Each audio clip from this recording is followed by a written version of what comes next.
Hello you, welcome to Geekism and welcome back to The Sims 4, where today we're doing another commercial lot. This time we're having a go at a restaurant, proper restaurant this time. Thank you very much to an anonymous donator who got us a copy of Dine Out. We're chatting to them and very grateful for it, but they've said that they don't really need their name thrown around the internet, which is perfectly acceptable. So thank you very much to them. It was one of the bundle ones actually, so I think it was Dine Out, Romantic Garden, and one of the other ones, Movie Hangout or something. So yeah, incredibly generous. And here we're getting to work on a restaurant. So when you install Dine Out, it comes with a restaurant called Chez Llama. I've never really got the llama thing in The Sims. And it's quite cool actually. I had a look around it. I thought, you know what, I'm going to try and do a bit of a remake of it. So this is a bit of a remake of Chez Llama, taking some of the ideas that it's got, but just kind of moving them around really and seeing what we can do with it. So again, I'm trying this multi-level flooring thing, but I think I kind of got a bit of a better use of it this time, really. What I've made it so that the separate little raised stage isn't really used by Sims. Here I'm trying for the life of me to figure out how to turn something around. Because all the key bindings I can find for turning stuff around don't work, and it's something to do, I think, with the camera you're using. So if you're using the Sims 4 camera, you can use key bindings to turn stuff around. If you're using the Sims 3, you can't. So occasionally you have to like swap the cameras around. It's a bit of a funky one, to be honest with you. Theme then for this building, very modern, very sleek, very white and metal, and sort of plain. And the menu, you can even make the menus with restaurants, it's pretty awesome. The menu is all like ridiculous bits of fluff and foam for £100 for a mouthful, that kind of place. Sort of place I personally wouldn't particularly like to go to. Don't get me wrong, I'm a bit of a foodie, but I kind of find these sort of places a bit ridiculous, to be honest. But it's quite fun to make it. And again, what I'm trying to do here is every build I do, at least to start off with, is really trying to use, almost like I can't use the same pieces in each build. Really trying to push myself each time to use a different sort of tool set in the game, and really sort of push myself, and I think that's one of the best ways to learn the game, really, is to sort of get yourself out of a comfort zone, even though I don't really know what my comfort zone is in The Sims, to be honest with you. So we've done like a sort of family karaoke bar that I think I need to go back and tweak now we've got this Dine Out thing, because I think we can make it better. So I'll probably do that when I've got a bit of free time. I did that on a live stream maybe this week. By the way, if you didn't already know, I do live stream on Twitch. I've been a little bit out of my schedule since Christmas, to be honest with you, because I did have a little break over Christmas, and then my son wasn't very well. Nothing bad, just had a bad cold, but meant he was up a lot of the night. So yes, tonight, as this video goes out, actually, I'll be streaming again, so you'll be able to catch me at twitch.tv/geekism. I say what, yes, that's what we'll do. We'll go into The Sims and we'll have another go at the karaoke bar. And actually, I'd like to go back to the other builds I've done as well, and just have a tweak with some of the newer items and stuff. That Movie Hangouts pack has got some really good Bohemian stuff that'll really work well for Jenny Frey's apartment. So there you go. Anyway, here then, maitre d'. So all this sort of stuff is what I was kind of hoping we could have with the karaoke bar. Basically, somebody who comes and sits you down. Those chef things there says that there's actually the game generates chefs to cook food, and all that kind of thing is what we're talking about. So here we're building a bit of a waiting area. Basically, you're going to take a seat over there while we get you a table, kind of thing. It actually gets moved because once again I forget the toilets. That's going to be a bit of a running theme, I think. So this area later on will become the restroom, and we move this whole area around. But again, as you can see, I'm looking for very sort of minimalist, modern places. And also one thing I want to try and do here is be a little bit more adventurous with my window and wall structures and stuff as well. So you'll see we sort of add a window to the side there, as opposed to just sort of sticking it in the middle. Again, all of this comes out later on, but I left it in because I wanted you to kind of see the process that I'm going for here with stuff. Oh, I've got a cat. Hello, cat. Hello, I've got an Oreo underneath me. Just having a little bother. There we go, nice little rug there. And then this area, I love that new brick, that sort of distressed brick. That's dead good. This area is going to be the bar. So we get ourselves a nice bar in. It took me quite a while to find the right way of sort of boxing this in. One thing I didn't really want is just the bar to sort of stand on its own there like it does. I wanted to sort of really sort of encase it in so as that it's less... Sims aren't going to necessarily go behind there as easily, whereas here at the moment they will just potter behind there. So we sort of case it in. Apparently there is a way of making doors lock, but I think you have to be playing as a sim who owns the business to do it. Maybe you only have to do it once, so maybe that's a little workaround we could do, so as you can make doors, you know, be for staff only or whatever.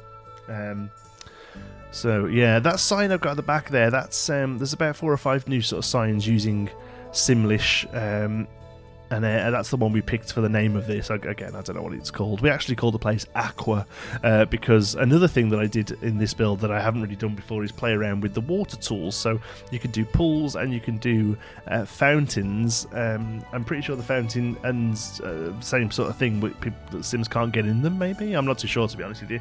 There are also like individual fountains that you can just sort of place down as well. But I really wanted to play with those. So there's actually about 3 or 4 different water elements throughout the build. So that's where the name Aqua comes from, and I thought it was kind of ridiculous and a little bit pompous name as well, to be honest with you. Here again, playing around with some lighting options, get some under sort of counter lightings there, and a little bit of foliage. We don't go too crazy with foliage here, but it is a great way to get a bit of colour into a build, especially when you're doing this sort of very sort of bland whites and greys and things like that. Occasionally there might be a little bit of a colour off at some point. Sorry to like flog a dead horse or whatever the phrase is, but I am very colourblind. I have a tritanopia, so I near enough see in black and white. So this build, I think, ends up being quite good, but there is a possibility that something that I think is grey. I often get greys and pinks mixed up, so sometimes I may well think I'm doing grey, but actually it'd be pink. So if there is, I apologise. Like I say, I'm trying to go for sort of dark colours as accents here, with lighter colours, whites and things as the main draw there. So the idea here is that this is like a bar area basically, so either, you know, get yourselves a sort of aperitif, or if you just want to come and have a drink, you can do. Obviously the game doesn't really know the difference, so people will come and eat over in this area as well, but I don't believe there's a way that you can set certain tables to be drinks only. So I'm kind of okay with it, really. It doesn't really fuss me in the long term. The game's not moving much here, is it? There we go. It may well be that every now and again the game pauses because I've probably gone out to type something. While I was building this, I was watching Blind IRL, who's an awesome Twitch streamer. Plays a lot of RimWorld, but I originally found him because he played Planet Coaster when it came out. He doesn't really touch it much anymore, but plays a lot of sort of strategy games like that. He has just gone full-time with it, so he was doing sort of like a full-time chatting stream where he was, you know, talking about the future for him and stuff, and it's really awesome to see myself recently going full time with content creation as well. Me and Blind chat quite a bit about the whole thing, really, so it was really nice to see him be able to sort of, you know, make that push and make that jump and go for it. Yeah. There, I'm moving the stairs in a little bit because they mess around with the foundation on the other side, and that's so far the one thing in the game I've really struggled with figuring out is foundation, because the problem is with this using various split levels, is it doesn't actually make it a room, so you get weird lighting issues where it lights the foundation like it's outside.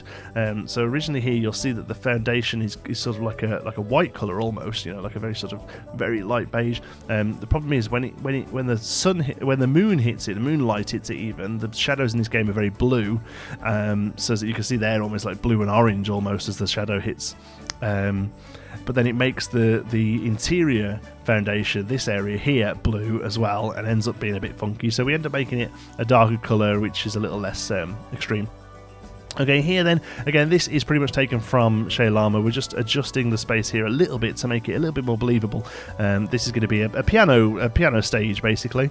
And I liked it. I thought it looked really good in the shade llama one. But one thing they had is they just had a door going into it from like an open area, which means that any sim could wander in and play the piano. And I wanted it to be a little bit more realistic. Again, if you follow the channel, you'll know from all of the games that I play really that realism is something that I really strive for in these. And a few people have mentioned with these Sims builds that the fact that I'm a little bit more realistic with them is actually quite a nice thing to see. So it's definitely something I'm going to try and keep on going with if I can. The main difference here is that we're actually going to have a little bit of a backstage for the piano bar there, just a simple one.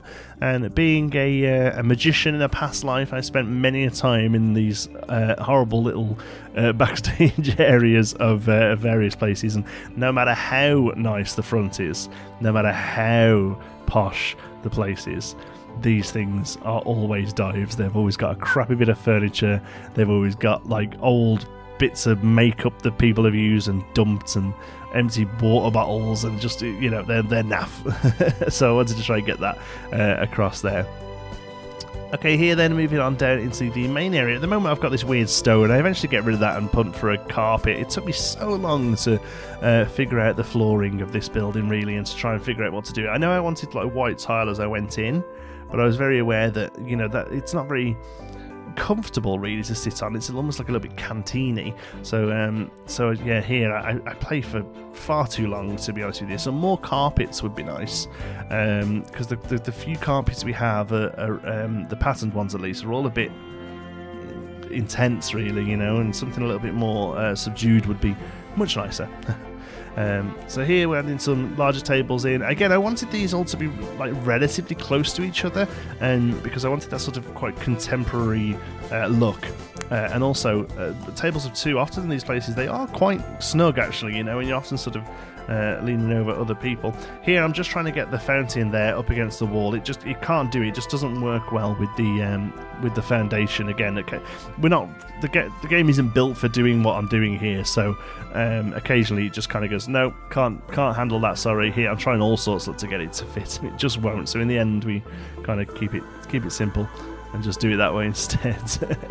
But it looks nice. Again, just wanted to try and get some water in the build as much as we could, and sort of carry on the sort of Aqua theme.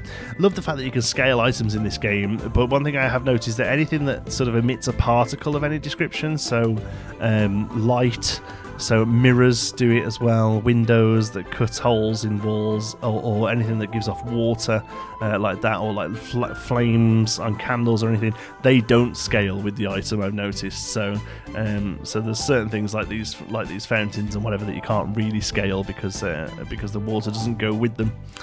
A little bit of light in there on the piano bar, then using some from the Studios pack. Wrong game, Junty. What are they? What was that called? That one? Get Famous. There we go. That's some nice lighting in here. Still working on that area. I haven't realised that I still haven't got toilets yet. And in a moment we're going to start working on the kitchen, I think. And again, really happy with Dine out because it's got loads of. Here's me changing the base there, or at least having a go at figuring it out. Yeah, there we go. And I figured out what we're going to do on the wall here as well. For some reason, I didn't feel like paintings were right, but I couldn't really figure out anything else. So we use a few paintings, but sparingly, to be honest, because I don't know why, I just didn't feel like artwork would be the right sort of thing on the walls in this place. I think more like sort of very abstract structures or architectural elements as opposed to just sort of things hung on the wall. I'm not sure really. Yeah, it's a weird one. I can't really figure out. Here we go. Realise that we need a bathroom, so moving the waiting area across to the side. Luckily the space fits pretty nicely there really. Have a little play around with this to figure out it exactly, but then it is pretty much a case of just making a box there. Yeah, again, it looks like I always meant for this to be the layout, but I didn't at all. But it fit in pretty well there, to be honest with you, and it kind of makes sense now for the fountain to run along from it. So here what I've done is a unisex bathroom regarding the sinks and that, and then each cubicle can be whatever they want, but there's no urinals here. It's cubicles or nothing. Again, some really nice posh bathroom sets that we've just not used yet in any builds. These sort of really grandiose mirrors and sort of stone basins there and stuff. It's nice to be able to use some of the slightly more posher stuff, I guess, for want of a better word, isn't it? It's just posh. I've got one more build to do based around a pack, which has been again kindly donated by a viewer, which is Seasons. So I'm thinking we go a bit more for a traditional house. It's quite weird to think that I haven't just done a house yet, as in, a Sims house. I did a log cabin, which is probably the closest thing so far. But, the game is built, really, let's be honest, the game is built for Barbie houses, it's built for McMansions. That's what the original sort of remit was, I think, and that's what a lot of the stuff lends itself to, although they have obviously embraced various different architectural styles now. But, really, the game is set up for building McMansions and sort of Barbie dream homes and stuff. So I am going to be doing those, but I actually do quite enjoy sort of tackling these slightly more sort of obscure builds, I guess. I mean, there's nothing really obscure about a modern restaurant, I suppose, but the flats, the apartments that we've done, and the other builds that we've done, I like to try and get a little bit of jankiness in there if I can. But there is something quite fun about just building, the awesome dream home, I guess. We will look at doing that. So probably Seasons, I think, we'll look at doing. I'll be honest with you, I've been looking at Canadian houses. I mentioned it a few times, various videos, but we're actually moving to Canada in about 10 weeks now, I think it is, which is pretty crazy. And we were looking slightly aspirationally, me and the wife were looking at a company that build a house for you, basically. So you buy a plot of land with them, and you pick one of a set of McMansions that they have, but nice McMansions, nice quality houses. So they've got really nice floor plans and obviously like visuals of what they look like and stuff. And I was like, oh, do you know what? This would be a really good sort of stepping off point for the Sims to build a house. So I think I'm going to do one of those using a lot of the Seasons stuff as our Seasons build. So hopefully expect us to have that on the channel end of this week, maybe a little later. It really depends on workflow, to be honest with you. The way it works now is I am self-employed YouTuber. That's all I do for income, but I'm also sort of semi stay-at-home dad as well. So Tuesdays, Wednesdays and Thursdays I have my son Xander at home. And then Mondays and Fridays he goes to nursery. So Mondays and Fridays are my video recording days. So this is done on Monday. So whatever I can do on Friday, hopefully gets out at the weekend. Look at that, we've got a celeb in here. It's that posh. A few shots then to show off what it looks like. Thank you so much for watching. Hope you've enjoyed it. If you have, you can give us a like. It really does help out the channel. And if you're not already, don't forget to subscribe. Any thoughts, queries or suggestions, you can pop them down in the comments. If you fancy a chat, you can follow me on Twitter. I'm at Jonty Sparrow. If you'd like to join in with the Geekism community, you can do so over on our Geekism Discord server. You'll find the link for that in the description. Thank you to all of our patrons who make these videos possible through their generous support at patreon.com/geekism. And don't forget, you can check out our affiliate links, get yourself some cheap games, including most of the Sims packs, and support the channel whilst you're at it. Thank you so much for watching. I'll see you in the next one.